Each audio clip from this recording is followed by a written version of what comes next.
नमस्कार दोस्तों। हमने पिछले वीडियो में आपको लिटरेचर का पार्ट वन में डिस्कस किया था कि लिटरेचर क्या है, लैंग्वेज क्या है। तो वहाँ पर मैंने काइंड्स ऑफ ड्रामा ड्रामा के जो प्रकार हैं उसके पर वहाँ पर वर्णन किया था। देखिए, लिटरेचर के क्लास के लिए आपको कहीं भी जाने की ज़रूरत नहीं पड़ेगी। मैं यहाँ पे सारा लिटरेचर की तैयारी करा दूंगा और ना ही कोई कोर्स खरीदने की ज़रूरत पड़ेगी इंग्लिश के लिए। आप ये वीडियो पूरा देखें। लास्ट में मैंने कुछ क्वेश्चन भी कराए हैं जो बहुत ही इंपॉर्टेंट है और आपके एग्ज़ाम के लिए काम में होंगे, TRE 4 के लिए।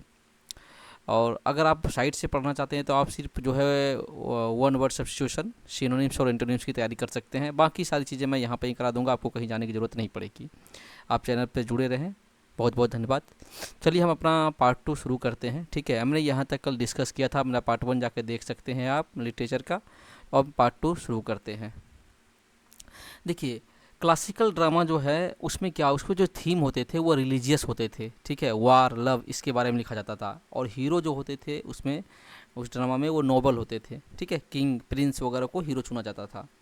डिवीजन 5 एक्ट प्लेज होते थे। स्पीच जो होती थी वो वर्स में होती थी। ठीक है, और कोरस उसमें होता था। कॉमिक रिलीफ नहीं होता था, क्योंकि आपको मैंने बताया था कॉमिक रिलीफ जो है वो ट्रेजिडी में ही होता है। ठीक है, ये क्लासिकल ड्रामा का हमने डिस्क्रिप्शन लिखा हुआ है कि वो कैसे, क्या होता था उसमें, कैसे हीरो होते थे, थीम क्या होता था।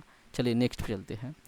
Romantic drama. रोमांटिक ड्रामा में क्या होता है, जो थीम होता था रोमांटिक ड्रामा, उसमें वार के हो सकते थे, होते थे, लव होते थे, मोरलिटी होती थी। हीरो जो होता है वो नोबल होता था। और डिवीजन तो 5 एक्ट प्लेज में जो है होता था, 5 एक्ट होते थे उसमें। और स्पीच जो होती थी वर्स में लिखा हुआ होता था। ठीक है, और इसमें कोरस एब्सेंट होता था, कॉमिक रिलीफ प्रेजेंट होता था, कथारसिस प्रेजेंट होता था और एंड प्रेजेंट, तो इन तो सब में होता ही होता था। ठीक है, नेक्स्ट। जेकोबियन ड्रामा का जो थीम होता था वो लव और मोरालिटी पे लिखा जाता था। ठीक है, इसमें सेलेक्टली लव, एरिस्टोक्रेट रईस लोगों का जो है, थोड़ा सा जो रईस होते थे उनको इसमें हीरो रखा जाता था, जो मेन हीरो होते थे। और 5 एक्ट प्ले जिसमें भी होते थे। और स्पीच जो होती थी इसकी वर्स होती थी। ठीक है, और इसमें कोरस नहीं होता था, कॉमिक रिलीफ होता था। ठीक है, चलिए नेक्स्ट चलते हैं। Heroic drama. हीरोइक ड्रामा का जो थीम होता था वो लव और मोरलिटी पे लिखा जाता था, एडवेंचरस पे लिखा जाता था, एडवेंचर वगैरह पे लिखा जाता था। जो हीरो होते थे इसके वो एडवेंचरस होते थे और पावरफुल होते थे। ठीक है, ये भी 5 एक्ट प्लेज होता था और इसके जो लिखने का तरीका था वो वर्स होता था। ठीक है, और इसमें कॉमिक रिलीफ प्रेजेंट होता था, कोरस एब्सेंट होता था। ठीक, अब आते हैं रेस्टोरेशन ड्रामा पे। रेस्टोरेशन ड्रामा का जो थीम होता था वो इंटरव्यू होता था, लव होता था, मॉरलिटी होता था। इसमें जो हीरो होते थे वो रिच और रिसोर्सफुल होते थे। ठीक है, और इसमें जो इस 5 एक्ट प्ले होता था डिवीजन, या 5 एक्ट में डिवाइड होता था। और जो स्पीच होता है इसका प्रोज, रिस्टोरेशन ड्रामा में क्या होता था, प्रोज में लिखा जाता था। और इसमें जो है कोरस एब्सेंट रहता था, कॉमिक रिलीफ तो होता ही था और कथारसिस भी होता था। ठीक है, नेक्स्ट। ऑगस्टन ड्रामा, इसको हम नियो क्लासिकल एज भी कहते हैं, 18th सेंचुरी। ठीक है, और 18th सेंचुरी को गोल्डन पीरियड भी कहा जाता है। ठीक है, तो चलिए देखिए, थीम जो है सेंटिमेंटल और एंटी सेंटिमेंटल होते, जो जो ड्रामा होता था वो सेंटिमेंटल होता था या एंटी सेंटिमेंटल होता था। ठीक है, इसके जो हीरो होते थे वो रिच और रिसोर्सफुल होते थे, 5 एक्ट प्ले जिसमें भी होते थे। और जो स्पीच होता था वो प्रोज में होता था। ठीक है, प्रोज में लिखा हुआ होता था।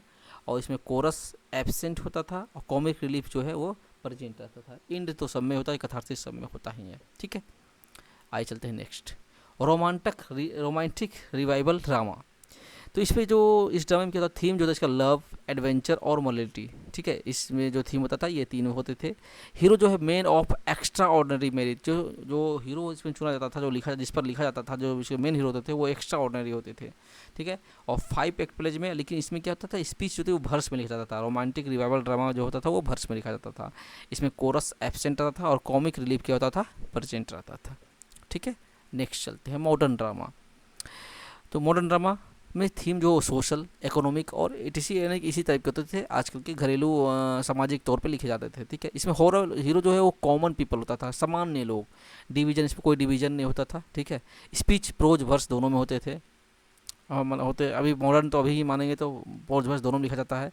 ठीक है, कोरस जो है वो only in verse of Eliot, जो वर्स में लिखे हुए हैं उसमें इलियट के उसी में जो है कोरस पाया जाता है, बाकी उसी में नहीं। कॉमिक रिलीफ सब में प्रेजेंट है और कथारथिस सब में प्रेजेंट है। ठीक है, अब देखिए इसमें कुछ क्वेश्चन में देखिए अगर कोई पोएम, ठीक है, if number of lines is more than 10 lines it is called verse not line. अगर 10 लाइन से ज़्यादा है तो ये क्या होगा, वो वर्स कहलाएगा, लाइन नहीं कहलाएगा। ठीक है, और तो ये क्वेश्चन पूछा जा सकता है कि वर्स और लाइंस में क्या अंतर है पोएम में, ठीक है।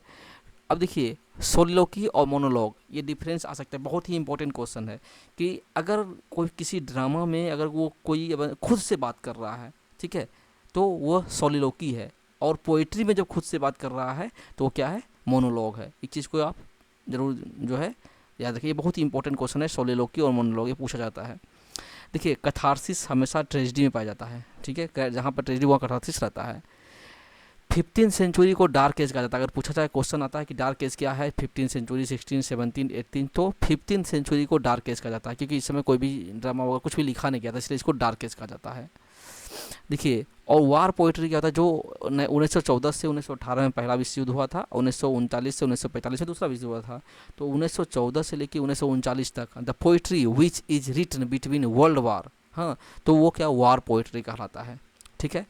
अब देखिए, जॉन वेस्टर ने सिर्फ ट्रेजिडी ही लिखा है उसने, ठीक है, तो जॉन वेस्टर ने क्या लिखा है, सिर्फ ट्रेजिडी लिखा है इसने, और कोई चीज़ नहीं लिखा है, सिर्फ ट्रेजिडी लिखा है इसने। देखिए, लैटिन में हम कैपिटल लेटर का प्रयोग नहीं करते हैं, we don't use capital letter in Latin, ठीक है। ये हमने कुछ क्वेश्चन थे, अब हम क्वेश्चन पे का जो है और सब जो क्वेश्चन है इसको मैं ऑप्शन वाइज तैयार करके जो है पार्ट 3 में आऊँगा, ठीक है। पार्ट 3 में आपको सारे जैसे मैं विलियम शेक्सपियर से शुरू करूँगा सबसे फर्स्ट में, ठीक है। तो वहाँ आप ज़रूर देखें, और अगर आपको अच्छा लगता है तो हमारे चैनल को सब्सक्राइब करिए, ठीक है। बहुत बहुत धन्यवाद, थैंक यू सो मच।